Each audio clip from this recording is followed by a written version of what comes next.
சாந்தி. அவ்யக்த சமிக்கை 20 ஜூலை 2025. आपकी जो सूक्ष्म शक्तियां मंत्री व महामंत्री है, मन और बुद्धि, उन्हें अपने ஆர்டர் பிரமாண் चलाओ. பாபா சொல்றார், குழந்தைகளே, உங்களுடைய சூட்சுமமான சக்திகளான உங்கள் மந்திரி போல இருக்கின்ற மனதையும் மகா மந்திரியாக இருக்கக்கூடிய புத்தியையும் உங்கள் கட்டளைப்படி வழி நடத்துங்கள். நாம ஆத்மா மகாராஜனாக உட்கார்ந்திருக்கோம். நம்முடைய மகா மந்திரி புத்தி, மந்திரி மனம், இது இரண்டையும் நாம கட்டளைப்படி நடத்தணும்.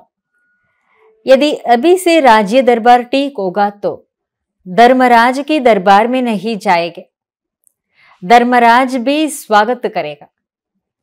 ஒருவேளை இப்போது முதல் உங்களுடைய ராஜ்ய சபை சரியாக இருந்ததென்றால் தர்மராஜருடைய தர்பாருக்கு நீங்கள் செல்ல வேண்டியது இல்லை. தர்மராஜர் கூட உங்களை வரவேற்பார்.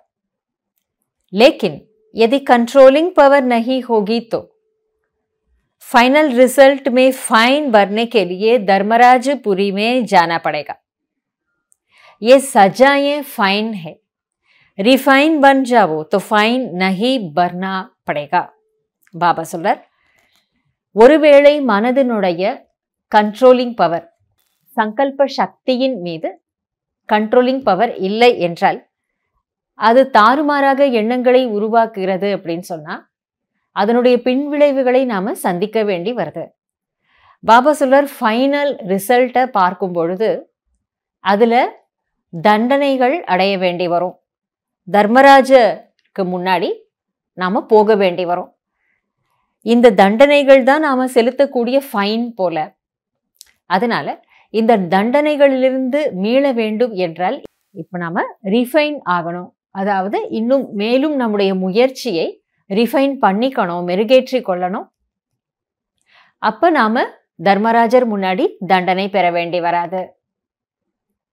அப்ப இதுக்கெல்லாம் காரணமாக இருக்கிறது எதுன்னு பாபா சொல்லி கொடுக்கிறார்.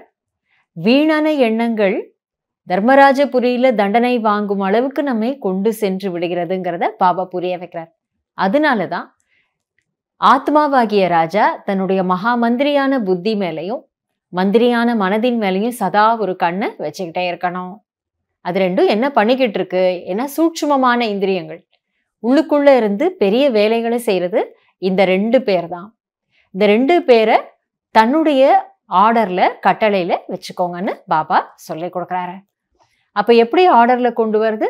பலவிதமான பயிற்சிகள், ஆன்மீக ட்ரில் அப்படின்றத பாபா நமக்கு சொல்லி கொடுத்துருக்காரு. சக்கரம் சுத்துறது, அசரீரி நிலையினுடைய பயிற்சி, 3 உலகங்களுக்கு சென்று வருவது, இது மாதிரி ஏதாவது ஒரு பயிற்சியை நாம செய்து நம்முடைய மனதை கட்டுப்படுத்தும் சக்தியை நாம அதிகப்படுத்திப்போம்.